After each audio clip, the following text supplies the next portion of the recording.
요즘 TV 인기 프로 중에 하나가 이 기농생활을 보여주는 프로입니다. 서울에서 수십 년을 살던 부부가 시골에 내려가서 자기가 살고 싶은 집을 짓고 밭에서 손수 기른 채소를 뜯어다가 이 앞마당에서 고기를 구워 먹는 장면을 보여줍니다. 그런 프로를 출연한 사람들이 공통적으로 하는 말이 너무나 행복하다는 겁니다.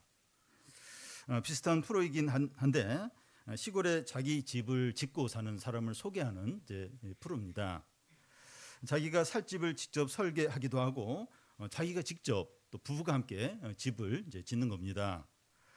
자기 집을 짓는 집주인은 자신의 기호에 따라서 서재나 또 거실이나 주방이나 작업실을 특별하게 만들고 집 밖의 경치가 잘 보일 수 있는 큰 유리창을 만들어서 한가롭게 차를 마실 수 있는 자기만의 공간, 부부만의 공간을 만드는 겁니다.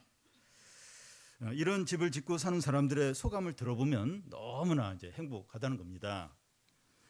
사람들은 자기가 직접 설계하고 지은 집에 살거나 또 귀농해서 이 자연과 더불어서 생활을 하면서 전에 느끼지 못했던 어떤 행복, 어떤 기쁨을 누립니다. 사람들은 오랫동안 꿈꾸던 일을 이루었을 때나 크게 성공을 했을 때나 유명하게 되었을 때 기뻐하고 행복해합니다. 그런데 이런 것들이 없어도 기뻐하고 행복하는 사람들이 있습니다. 성도들이 이런 자들이라고 할 수 있는데 이 사도행전에 보면 그들이 매일 모여서 함께 예배하고 찬양하고 기도하고 교제하면서 너무나도 기뻐하고 행복해하는 겁니다. 오늘 말씀에 보면 그 사마리아 여인이 우물에 물을 기르러 왔다가 예수님을 만나고 물동이를 버리고 동네에 달려가서 예수님을 전합니다. 그녀는 상황적으로 달라진 것이 아무것도 없는데 예수님을 만나고 나서 너무나 기뻐하는 거예요. 예수님은 우물 곁에서 그 여인과 마주쳤을 때 목이 마르고 배가 고팠습니다. 그런데 사마리아 여인에게 복음을 전하고 그를 통해서 사마리아 사람들이 자기에게 나오는 것을 보면서 목마름이나 배고픔을 다 잊어버리고 기뻐하시는 거예요.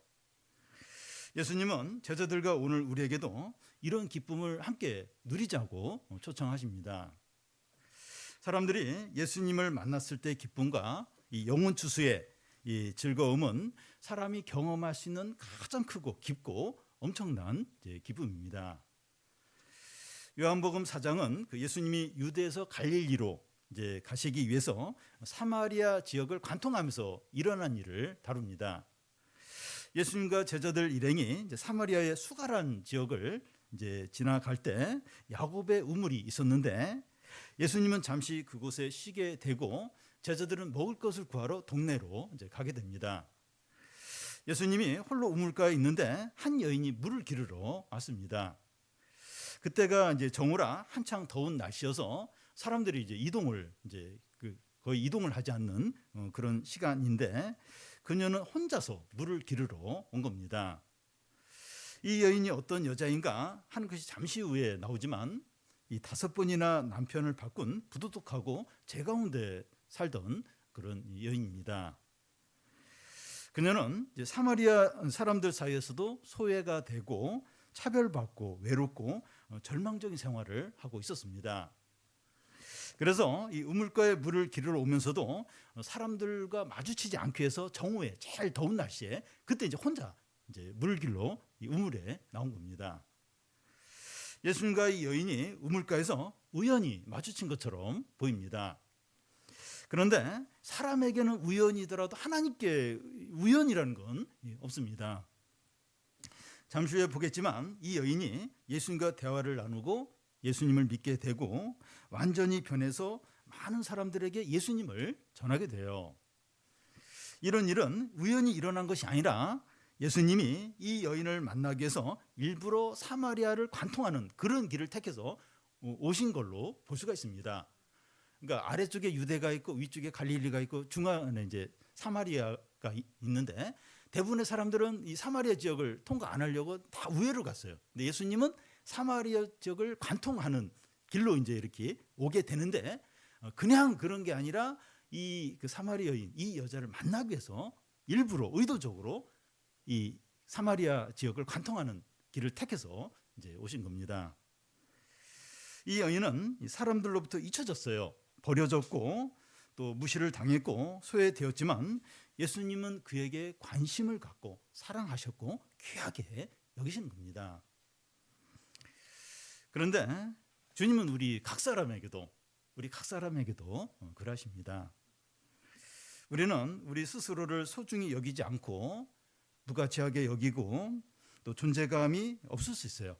내가 내 자신을 볼 때 아무 존재감이 없는 그런 존재로 여길 수 있습니다. 지금 예배하는 자리에 와 있거나 온라인으로 이제 예배를 드리고 있지만 아무 생각이 없이 아무 기대 없이 이렇게 있을 수 있습니다. 그런데 주님은 우리를 이 시간 부르셨고 우리를 만나기를 원하십니다. 우연히 아무 의미 없이 우리가 이 자리에 있거나 온라인 예배 드리고 있는 것이 아니에요. 그렇지 않습니다. 예수님이 이 여인을 만나기를 너무나 원하셨던 것처럼 이 시간 우리에게도 그러하십니다. 이 시간 주님이 우리 자신에게 하시는 말씀을 듣고 진심으로 반응하시기 바랍니다. 예수님은 이 여인에게 물을 좀 달라고 합니다. 그러자 그는 유대인 남자가 왜 사마리 여자에게 물을 달라고 하냐 그러면서 경계하는 그런 태도를 보입니다. 오늘날도 이스라엘과 팔레스타인 사람들 사이가 좋지 않은데 2000년 전에도 그랬어요. 그러니까 서로 너무나도 미워하고 적대하는 그런 관계는 2000년 전이나 지금이나 변하지 않았습니다. 그러자 예수님이 너가 하나님의 선물과 내가 누구인지 알았더라면 나에게 생수를 구하였을 것이라고 하십니다. 그러자 여인이 이 우물은 깊고 두레박도 없는데 어떻게 생수를 줄 수 있느냐 이렇게 하면서 이 우물은 야곱이 판 우물로 우리 조상 때부터 지금까지 이곳에서 물을 길러서 마시고 있다고 그렇게 말합니다. 이 말의 의미는 당신이 지금 생수를 주겠다고 하는데 야곱의 우물물보다 더 좋으냐 이제 하는 거죠. 그러자 예수님은 이제 이게 대답을 하시는데 이 우물을 마시면 다시 목마르지만 내가 주는 생수는 속에서 영생하도록 솟아나는 생수이기 때문에 목마르지 않다. 그렇게 하십니다. 이 3000년 된 이 야곱의 우물과 그 예수님이 주시려고 하는 이 영원히 샘솟는 생물이 이제 비교가 이제 되는데 이 야곱의 우물이 이제 상징하는 게 뭔가 하면 이 세상의 모든 물질적인 것 또 육신적인 것을 이제 말합니다. 사람이 사는데 필요한 모든 것을 가리켜요. 이 야곱의 우물은 사람들이 사는데 필요한 것들, 모든 어떤 유익한 것들, 이것을 이제 상징합니다. 그런데 이런 것들은 소모가 돼요. 소모가 되니까 계속 이제 채워져야 이제 하는 겁니다. 그러니까 이 야곱의 우물 마시면 다시 목말라요. 그래서 다시 마셔야 되는 거예요. 다시 물들어 와야 이제 하는 겁니다. 그런데 영원히 샘솟는 생수가 상징하는 것은 성령이나 하나님의 은혜나 이제 말씀과 같은 참되고 영적이고 충만하고 영원한 것을 말합니다. 이것은 샘물처럼 영원히 솟아나는 거예요. 계속 솟아나는 거예요. 한 번 마시면 다시 목마르지 않아요. 다시 영원히 계속해서 막 솟아나는 그런 생수입니다. 예수님이 우리에게 주시려고 하는 게 바로 이 영원한 생수입니다. 예수님이 이 사마리아 여인에게 주려고 했던 거 영원한 생수, 오늘 우리에게 주려고 하는 게 영원한 생수예요. 먹으면 또 먹어야 되고 계속 갈증이 생기고 그게 아니고 한 번 마시면 다시는 목마르지 않는 계속 속에서 샘솟는 영원한 생수, 이걸 이제 주시기 원하는 거죠. 이걸 주시려고 하는 거죠. 이 여인은 예수님께 그 영원한 생수를 달라고 요청을 해요. 그 영원한 생수. 그래서 다시는 여기 야곱의 우물물에 안 와도 되도록 그 영원한 생수를 달라고 요청합니다. 예수님은 바로 이 여인에게 생수를 딱 주면 끝나요. 다 이제 끝나게 됩니다. 그런데 예수님 갑자기 제동을 거는 말씀을 하시는 거예요. 너의 남편을 데려오라. 너의 남편을 데려오라. 그렇게 합니다. 이 여인에게 남편의 문제는 가장 숨기고 싶은 치명적인 그런 어떤 이제 허물입니다. 그러자 이 여인은 남편이 없다고 이렇게 말합니다. 그러자 예수님은 너의 말이 맞다는 거예요. 너에게 남편이 5이 있었지만 지금 있는 자도 내 남편이 아니라고 이렇게 말씀합니다. 예수님이 그 여인에게 복음을 잘 전하다가 왜 갑자기 남편 이야기를 꺼냅니까? 영원한 생사를 얻는데 가장 방해가 되는 것이 죄이기 때문입니다. 죄가 하나님의 은혜를 막는 거예요. 다른 것은 뭐 이 여자가 뭐 가난하든지 또 뭐 다른 외적인 건 원인이 아니에요. 이 죄 문제가 지금 이 하나님의 은혜를 막는 거예요. 영원한 생수를 주려고 하고 이 여인도 원하는데 이 영원한 생수를 막는 유일한 게 이제 죄 문제가 막는 겁니다. 그래서 예수님은 그 죄 문제를 드러내요. 드러내서 이렇게 해결을 이제 하려고 하시는 겁니다. 그러니까 누가 몸이 아프면 이렇게 의사에게 가서 이렇게 진단을 받고 그 아픈 부분, 병을 드러내야 이제 그 치료가 되잖아요. 안 아픈데요? 그러면서 계속 안 아프다고 하고 그 아픈 부분을 이렇게 안 내놓으면 치료가 안 되잖아요. 그래서 이 죄 문제도 이렇게 드러나야 돼. 드러나야 그 문제가 이제 해결이 될 수 있는 거죠. 그래서 예수님이 드러내요. 너 남편 데려와라. 이러면서 그 문제를 이제 드러내고 있습니다. 이 여인이 자기 죄를 지금 회개했습니까? 아니면 회개하지 않았습니까? 그의 대답을 보면 회개했다고 볼 수 있어요. 만약에 그가 남편 문제를 숨기려고 했다면 남편 집에 없다고 이제 한다든지 다른 핑계를 대면서 남편 문제를 회피하려고 했을 겁니다. 그런데 그가 남편이 없다고 말한 것은 그 자기의 죄를 솔직하게 인정을 한 것이에요.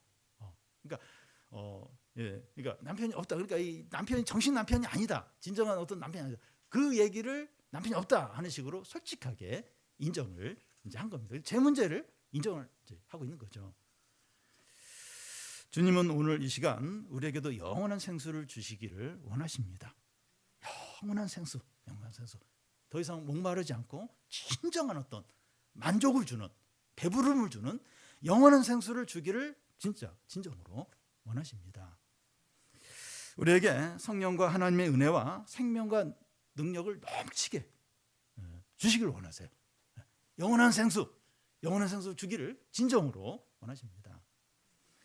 그런데 이 은혜를 막는 게 뭔가 하면 우리의 회개하지 않는 죄들입니다. 죄에 안 지은 사람 있습니까? 다 죄를 짓죠. 그런데 회개하지 않는 죄, 이게 이제 이 은혜를, 이 영원한 생수를 막는 겁니다. 이 여인처럼 나는 이런 죄를 지었고 또 이런 죄들이 있다고 솔직하게 고백하고 죄를 버리는 게 필요합니다. 여러분, 죄 없는 사람 있습니까? 죄 다 있어요. 다. 중요한 건 나에게 이런 죄가 있고 이런 죄를 지었습니다. 인정을 하는 거예요. 그리고 그 죄를 버리는 거죠. 그러면 돼요. 그러면 됩니다. 하나님의 은혜와 욕심이, 성령과 야동이, 말씀과 우상들이 같이 있을 수 없기 때문입니다. 버려야 돼요. 이게 이 죄들과 은혜와 말씀과 성령이 같이 못 있어요. 버려야 돼요. 이거 인정을 해야 됩니다. 이 여인은 재용서를 받게 되자 예배에 관심을 가져요. 그리고 참다운 예배를 드리고 싶어 합니다. 그동안 제가 하나님과의 관계를 막았는데 죄 문제가 해결이 되자 하나님께 진정한 예배를 드리고 싶어 하는 겁니다. 그래서 어디서 예배를 드려야 되느냐 이제 묻습니다. 예루살렘에서 드려야 되는지 사마리아에서 드려야 되는지 묻습니다. 예수님은 장소가 아니라 마음이 중요하다고 대답하십니다. 24절에 보면 하나님은 영이시니 예배하는 자는 영과 진리로 예배할지니라. 이것이 이제 참된 예배예요. 참된 예배는 지금 성령과 말씀으로 드리는 예배라는 겁니다. 우리는 언제 살아있는 참된 예배를 드렸습니까? 성령이 충만하고 이 말씀의 능력 있는 예배를 언제 드렸습니까? 언제? 진짜 참된 예배, 이 성령과 말씀이 충만한 그런 예배를 언제 드렸습니까? 지금 성령과 말씀으로 충만한 예배를 드릴 수 있습니다. 지금 이 시간 살아있고 가장 영광스러운 예배를 드릴 수 있습니다. 지금 여기서 드릴 수 있습니다. 이 여인은 참된 예배를 알게 되자 구약에 예언된 메시아를 이제 만나고 이제 싶어합니다. 25절, 26절을 한 절씩 교독 읽겠습니다. 여자가 이르되 메시아 곧 그리스도라 하는 이가 오실 줄을 내가 아노니 그가 오시면 모든 것을 우리에게 알려주시리이다.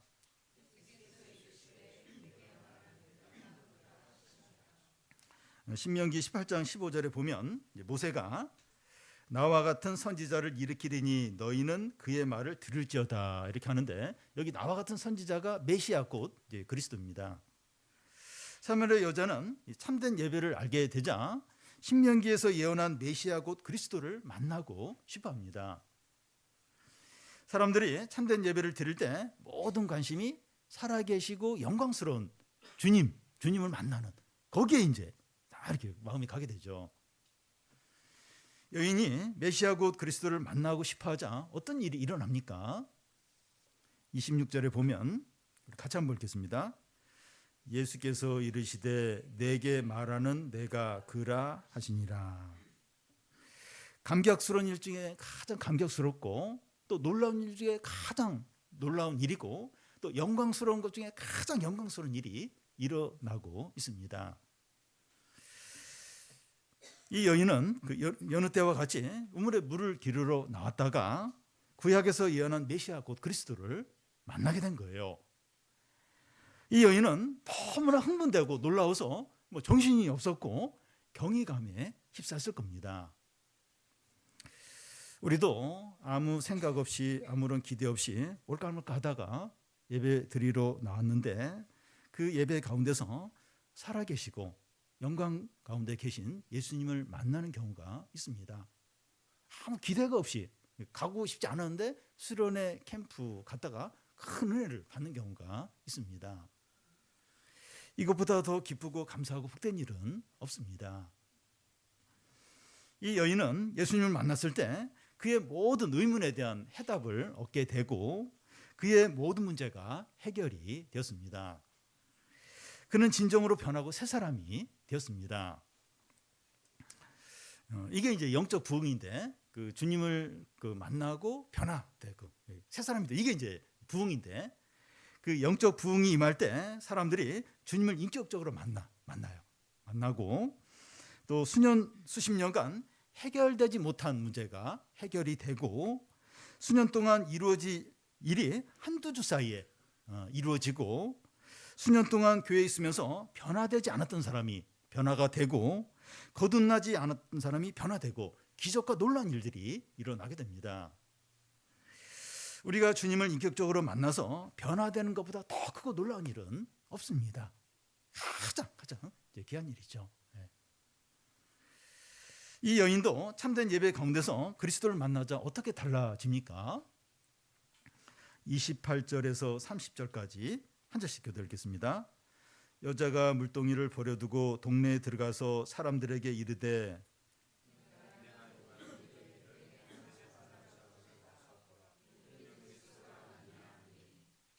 그들이 동네에서 나와 예수께로 오니라. 이 여인은 이곳에서 이제 물을 이제 뜨기 위해서 물동이를 이제 들고 왔다가 예수님을 만나고 나서 물동이를 버려두고 동네로 들어가서 사람들에게 그리스도를 전합니다. 그가 이렇게 한 것은 두 가지 의미가 있는데, 하나는 그가 예수님을 믿게 됨으로 영원한 생수를 마셨기 때문에 더 이상 물을 기를 필요가 이제 없게 되었다는 겁니다. 다시는 야곱의 우물에 오지 않거나 더 이상 이제 우물물을 마시지 않아도 된다는 그런 말이 아니라 그의 본질적인 필요가 예수님을 통해서 채워졌다는 겁니다. 전에는 이제 와서 야곱의 이 우물에서 물을 기를 이게 전부였어요. 이게 막 모든 것이었어요. 근데 예수를 만나고 나서 이 영원한 생수를 마시면서 자신의 진정한 필요가 채워진 거예요. 그래서 물동이를 내려놓을 수 있는 거예요. 이 좀 여유가 생긴 겁니다. 이게 그렇게 최우선순위가 이제 되지 않는 겁니다. 다른 하나는 그 이전까지는 그 야곱의 우물물이 전부였는데 가장 이제 전부였고 가장 우선적이었는데 이제 우선순위가 바뀌게 되었다는 겁니다. 우물물을 길러서 가는 것보다 그리스도를 전하는 게 더 우선적이 이제 되었다는 거예요. 이제 우선순위가 바뀐 거예요. 전에는 그게 전부였습니다. 와서 물 떠가는 거. 근데 예수님 만나고 나서 자신의 진정한 갈증 이게 딱 채워지고 나니까 우선순위가 바뀐 거예요. 그래서 우물 그 물동이 밑에 내려놓고 예수님 전화로 이제 가는 겁니다.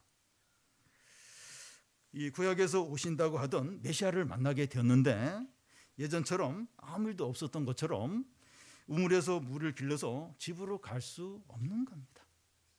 구약에서 그 오시리라고 하는 그 메시아 그리스도를 만났어요. 근데 아무 일도 없었던 것처럼 이제 물 이렇게 다시 평범하게 길러서 이제 그냥 이렇게 아무 일이 없었던 것처럼 집에 그럴 수가 없는 거죠. 전에 어떤 교수가 그 요즘 대학생하고 옛날 대학생하고 이제 비교를 하면서 이야기를 한 적이 있는데 그 옛날 대학생들은 막 연애하면 막 학점이 빵꾸나고 막 그런 일이 있었다는 거예요. 근데 요즘 대학생들은 학점 관리 다 하면서 이제 연애를 한다는 겁니다. 그러니까 무슨 얘기 하면 그 연애를 하면 사실 이게 정신이 없죠. 그래가지고 막 뭐 그래 생활이 뒤죽박죽이 되는 게 어떤 면에서 이제 이렇게 정상인데 요즘 그 젊은이들은 안 그렇다는 거예요. 다 관리하면서 다 계산하면서 이제 어떤 연애를 하고 이제 그렇게 한다는 거죠. 이제 그게 어느 게 더 이제 옳으냐 이제 어떤 뭐 이런 차원보다도 이제 원래 그렇다는 거죠. 구약에서 예언한 그 메시아를 만났는데 아무 일이 없는 듯이 그냥 이렇게 물 길러서 다시 돌아가고 그럴 수 없다는 거죠.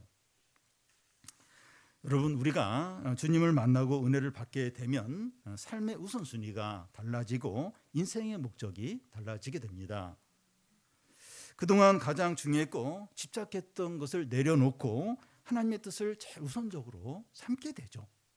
이게 정상이라는 게 그 하나님의 아들 우리의 구원주 나의 죄를 다 용서한 그분을 믿게 되었는데 그분을 인격적으로 만나게 되었는데 여전히 그 집착했던 거 삶의 어떤 제일 중요한 그게 여전히 바뀌지 않고 그렇다면 그 이상 바뀐다는 거예요. 이 하나님의 뜻, 이 하나님이 제일 삶의 중심에 제일 우선순위에 있게 된다는 거죠. 이 여인은 물동이를 내려놓고 뭘 합니까? 물동이를 뭘 합니까? 동네에 가서 사람들에게 내가 행한 모든 일을 내게 말한 사람을 와서 보라. 그가 그리스도가 아니냐 이렇게 외칩니다. 이 여인은 예수님을 만나기 전 1시간 전까지만 해도 사람 마주치지 않으려고 정오에 이렇게 잘 더운 시간에 살짝 이제 물만 뜨러 이제 이곳에 왔었는데 이제는 사람들을 만나러 동네로 달려가는 거예요. 그 많은 사람들 만나러 동네로 달려가는 겁니다. 그러면서 이 만나는 사람에게 무슨 말을 하는가 하면 내가 가장 숨기고 싶은 과거를 다 알고 말하는 사람을 와서 보라. 그가 그리스도가 아니냐 하는 겁니다. 이 여인은 예수를 만나고 변한 자신의 모습을 통해서 복음을 전하고 있습니다. 내 과거를 다 이야기한 이 사람은 그리스도 아니냐? 그러면서 이 복음을 예수님을 이제 전하고 있는 겁니다. 이분이 이 그리스도는 증거가 뭔가 하면 내가 이분을 만나고 변한 나의 모습이 이분이 그리스도라는 그런 증거라는 겁니다. 요즘에는 왜 전도가 되지 않는가 하면 예수님을 통해서 자기가 어떻게 변화됐는가 하는 것을 말하는 사람이 없기 때문입니다. 예수를 믿고 얼마나 복받아서 부자가 되고 자녀들이 좋은 대학 가고 사업이 잘 되었는가 이걸 말하는 것이 아니라 내가 예수를 믿고 얼마나 새 사람이 되었고 겸손해졌고 베푸는 삶을 살게 되었는가 이렇게 이걸 말할 수 있는 신자가 드물다는 거예요. 너무나 적다는 겁니다. 그런데 바른 복음이 뭔가 하면 복음을 전해요. 복음과 함께 복음으로 변화된 자기 삶을 전하는 게 이게 바른 복음이죠. 근데 이런 사람이 너무 적은 거예요. 이렇게 입으로 복음을 전하긴 하는데 그 복음으로 너는 어떻게 바뀌었는지 그 얘기를 못 하는 거예요. 혹 뭐 얘기한다면 이거 복 받은 거 잘 되는 거 이제 그 얘기 외에는 자신이 어떻게 변화됐나, 얼마나 교만하고 또 죄된 생활을 하고 또 막 그 욕심으로 살았는데 이런 부분들이 바뀐, 이런 얘기는 할 게 없는 겁니다. 그러니까 복음이 복음의 능력이 안 나타나는 겁니다.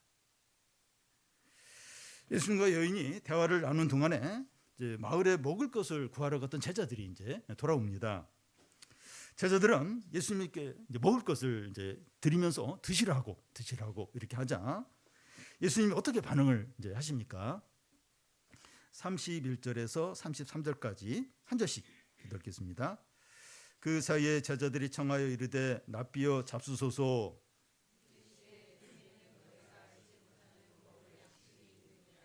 제자들이 서로 말하되 누가 잡수실 것을 갖다 드렸는가 하니. 예수님은 나에게는 너희들이 알지 못하는 양식이 있다는 거예요. 제자들은 누가 먹을 것을 갖다 드렸나 서로 막 이렇게 이야기하면서 의아해하는 겁니다. 그러니까 나의 양식이 있다니까 이렇게 뭐 음식 어떤 그런 걸로 이제 제자들은 생각을 이제 하고 있는 겁니다. 예수님은 제자들이 잘 알아듣지 못하니까 더 설명을 이제 하십니다. 34절을 우리 같이 한번 읽겠습니다. 예수께서 이르시되 나의 양식은 나의 보내신 이의 뜻을 행하며 그의 일을 온전히 이루는 이것이니라. 금강산도 식후경이라는 말이 있는데 단풍 구경이 좋아도 배고픈 상태에서 하면 그게 아무 의미가 이제 없다는 겁니다. 다 먹고 살기 위해서 하는 것이 아니냐 이런 말을 이제 하는데 제일 중요하고 필수적인 것은 먹는 거라는 거죠. 그런데 예수님은 나의 양식은 아버지의 뜻을 행하는 거라고, 그걸 온전히 이루는 게 나의 양식이라고 그렇게 하십니다. 이 말씀의 의미는 앞으로 예수님이 음식을 먹지 않겠다 이런 말이 아니죠. 예수님이 하나님 아버지의 뜻을 행할 때 진정한 배부름과 만족이 있다는 거예요. 나의 진정한 배부름은, 진정한 기쁨과 만족은 하나님 아버지의 뜻을 온전히 행하는 거기에 있다는 겁니다. 예수님을 만나고 변한 사마리 여인에게도 이런 모습을 볼 수 있는데 물동이를 버려두고 예수님을 전하러 사람들에게 달려가는 거예요. 아니 물 들어왔으면 물 뜨고 가야지. 근데 물동이를 그냥 버려두고 우선적으로 예수님 전하러 달려가는, 여기서도 이 사마리아 여인의 양식이 하나님의 뜻을 행하는 게 양식이 되고 있구나 하는 걸 느낄 수 있죠. 그리스도인은 다른 양식, 다른 삶의 목적, 다른 기쁨으로 사는 자들입니다. 그런데 이 다른 양식, 다른 목적, 다른 기쁨이 참돼요. 지극히 크고 영원한 것입니다. 다른 목적, 다른 기쁨, 다른 양식이 없다면 우리 자신이 신자인지 돌아봐야 됩니다. 그러니까 이 믿지 않는 사람과 똑같아요. 목적도 똑같고 기쁨도 똑같고 또 이렇게 이렇게 양식으로 사는 거 똑같고 차이가 없어요. 차이가. 그렇다면 신자가 아닐 가능성이 많다는 거예요. 그리스도인은 다른 양식, 다른 기쁨, 다른 목적을 가지고 사는 자들입니다. 이게 신자와 그리스도인의 차이예요. 주일날 교회 오고 술 담배 안 하고 이런 정도는 아니에요. 이런 정도는 아니고 다른 목적과 다른 양식과 다른 기쁨이 있는 자가 그리스도입니다. 그걸로 진짜 배불러하고 만족해하고 이런 자들이 신자 그리스도인들이죠. 예수님은 지금 목마르고 배고픈 상태에 있는데 여인이 물동이를 버려두고 마을로 달려가는 것을 보면서 혼자서 기뻐하고 행복해 이제 하신 겁니다. 그 이유는 사마리아 여인의 전도를 통해서 많은 사람들이 몰려오는 것을 보고 계시기 때문입니다. 이제 영혼의 추수가 이제 시작이 된 겁니다. 예수님은 이 기쁨을 제자들도 함께 누리기를 이제 원하십니다. 35절에서 38절까지 한 절씩 교대를 읽겠습니다. 너희는 넉 달이 지나야 추수할 때가 이르겠다 하지 아니하느냐. 그러나 나는 너희에게 이르노니 너희 눈을 들어 밭을 보라. 희어져 추수하게 되었도다.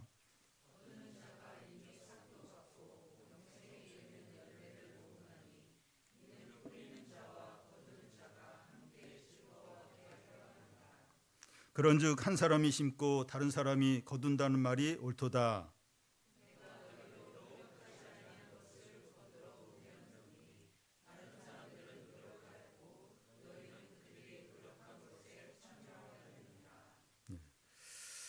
예수님은 지금 사마리아 여인을 통해서 많은 사람들이 나오는 것을 보시며 영혼 추수가 어떤 것인지 말씀합니다. 이 영혼 추수는 첫 번째로 파종과 추수가 동시에 일어난다는 거예요. 예수님과 제자들이 사마리아를 통과해 오면서 이 들판에 곡식들이 자라는 것을 보며 추수하려면 넉 달이 이제 지나야 된다, 이런 말을 서로 나눈 것 같습니다. 곡식을 추수하려면 넉 달이 걸려야 하지만 눈을 들어 밭을 보라, 곡식이 휘어져 추수할 때가 됐다는 거예요. 이것은 그 영혼의 추수를 이제 말씀하고 있는 겁니다. 사마리아 여인을 통해서 주님께 나오는 많은 사람들을 가리키면서 하시는 말씀이죠. 곡식의 추수는 4달이나 이제 걸려야 하지만 영혼의 추수는 파종을 하자마자 바로 추수를 한다는 겁니다. 이런 영혼의 추수가 예수님이 오심으로 가능해졌습니다. 사도행전에 보면 베드로가 이렇게 설교를 하자 3,000명이 회개하고 거듭나고 예수님을 믿으면서 영혼의 추수가 일어났습니다. 지금이 바로 이제 그런 시대입니다. 여러분, 신앙이 성장하고 변하는 데는 시간이 걸려요. 근데 거듭나고 이렇게 하나님의 자녀가 되는 건 한순간에 이루어집니다. 그런데 추수할 영혼들이 연글어서 이제 추수를 기다린다고 하는데 전도가 안 되고 교회를 떠난 사람들이 늘어나는 이유가 무엇입니까? 전도를 하는 사람들이 드물어요. 드물고 사마리아 여인처럼 삶의 우선순위로 복음을 전한 사람이 적은 겁니다. 다 이렇게 자기가 할 거 다 하고 나중에 시간 나면 이제 복음을 전하려고, 이런 식으로 이제 대부분 한다는 겁니다. 그리고 예수님 때문에 변한 자기의 삶을 통해서 복음을 전한 사람이 드물기 때문입니다. 그래서 이 추수할 영혼들이 너무 많은데 복음을 전한 사람이 없고 삶의 증거로 보여주면서 복음을 전한 사람이 적기 때문에 영혼의 추수가 적은 겁니다. 그러니까 보면 그 추수할 영혼들이 너무 많다는 거예요. 주님이 보실 때, 하나님 보실 때 이 전도에서 구원할 사람 너무 많은데 복음을 전하는 사람이 없는 거예요. 영혼의 추수권이 없습니다. 다 자기가 할 거 하고 나머지 시간이 나면 그때 할까 말까 대부분 그렇게 한다는 거예요. 그리고 복음을 전할 때 뭔가 능력이 나타나야 되는데 복음으로 변한 삶의 어떤 증거가 없는 거예요. 할 얘기가 없는 겁니다. 교회 나가자, 예수 믿으라, 그 얘기 외에는, 예수 믿어 복 받았다, 뭐 이런 얘기 외에는 진정으로 자신이 변화된 거, 어떤 삶의 증거들은 없는 겁니다. 복음을 전한 사람도 없고 삶으로 증거, 복음을 증거할, 예수님 증거할 사람도 없고, 그러니까 영혼, 추수할 영혼들은 휘어져서 추수할 때를 기다리는데 추수가 안 된다는 겁니다. 안 된다는 겁니다. 영혼의 추수는 두 번째로 이 파종자와 추수자가 다를 수 있다는 겁니다.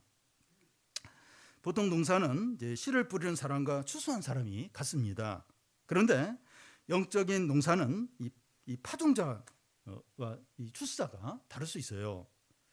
한 사람이 심고 다른 사람이 거둔다는 겁니다.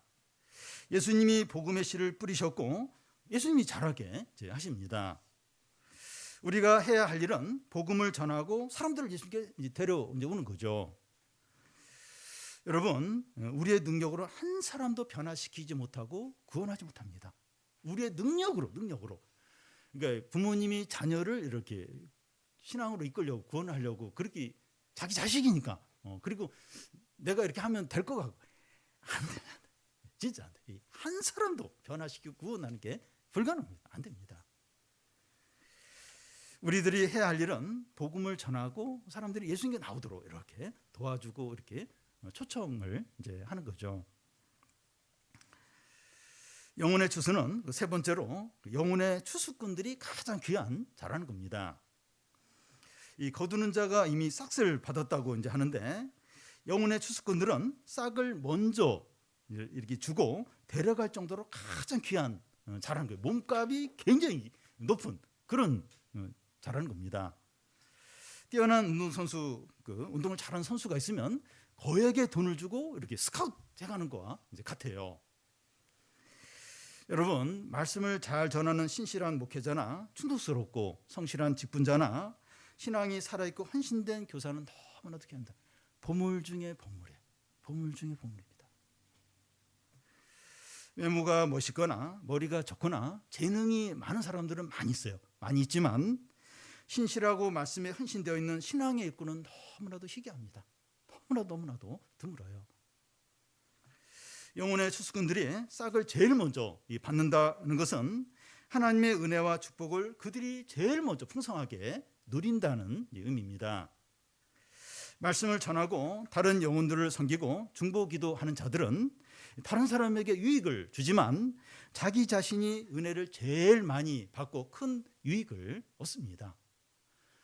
여러분, 이제 목회자가 참 이렇게 여러 가지 많은 이제 어떤 부담을 지고 하는데 그게 있어요. 그게 제일 어떤 말씀과 은혜, 그 복을 제일 많이 누리는 그런 부분이 있습니다. 이렇게 중보기도하고 말씀을 가르치고 섬길 때 이렇게 남들에게 유익을 주죠. 도와주는데 하나님의 은혜와 축복을 그렇게 섬기는, 기도하는, 말씀을 전하는 그 사람이 제일 많이 누린다는 거예요. 하나님께서 그들에게 제일 먼저 큰 상을 주시기 때문입니다. 그러니까 상을 주는데 이렇게 섬기고 또 말씀을 전하고 그 사람에게 하나님이 제일 큰 상을 주십니다. 남들은 잘 몰라요. 모르는데 본인은 그걸 알아요. 큰 상을 주십니다. 다니엘서에 보면 사람들을 하나님께로 돌아오게 한 자는 하늘의 별처럼 영원히 빛난다고 합니다. 세상에 있는 모든 자랑과 영광들은 잠시 반짝이다 다 사라져요. 근데 사람들을 하나님께로 돌아오게 하는 자는 밤하늘에 빛나는 별처럼 영원히 빛난다는 겁니다. 사람들에게 복음을 전해서 주님께로 돌아오게 하는 일은 사마리아 여인이 물동이를 버리고 달려갈 정도로 우선적인 일이에요. 우선적인 일이고, 예수님이 배고픈데도 최고의 요리로 배부르게 먹은 것처럼 만족스럽고 행복한 일이라는 겁니다. 안 먹어도 될 정도로 너무나 만족스럽고 행복한 일이라는 거예요. 이 세상에서 태어나서 한 일이 아무것도 없어도 한 영혼을 주님께 이끌고 죽었다면 그 사람은 나라를 세웠거나 대기업을 창립했거나 놀라운 과학적 업적을 이룬 것보다 하나님 앞에서 더 큰 일을 한 것이 됩니다. 왜냐하면 한 영혼이 천하보다도 더 귀하기 때문에.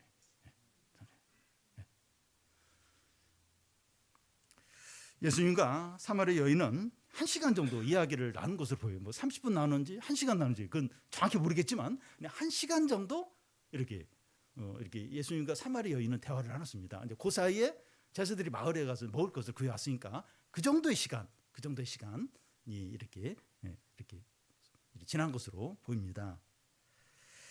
그 시간 동안 병 고치는 기적도 일어나지 않았어요. 막 이렇게 예수님이 사마리아 여인 전도하려고 막 기적을 일으키고 그렇게 귀신을 쫓아내고 그런 일도 없었고, 이 말씀만 나눴어요. 말씀을 이렇게 쭉 이제 전했습니다. 근데 절망과 어두움과 비참과 상처와 피해 의식과 대인 기피증으로 가득했던 사마리아 여인이 거듭나고 새 사람이 되어서 영혼의 주수의 기쁨을 한없이 누리는 그런 여자가 되었습니다. 그런 사람이 되었습니다. 그 속에 막 생수가 넘쳐나면서 과거의 자신의 허물 이런 것들도 막 부끄러워하지 않고 자신을 그런 걸 통해서 막 복음을 전하는 완전히 그 1시간 사이에 귀신을 쫓아내거나 병자를 고치거나 막 기적을 그냥 이렇게 말씀을 전했는데 그 말씀으로 사마리아가 완전히 변화된 거예요. 그 폐쇄적이고 절망과 그 분노와 어떤 상처와 그 여자가 막 완전히 바뀌어서 사람을 살리는 그런 아주 보물로 바뀌었습니다.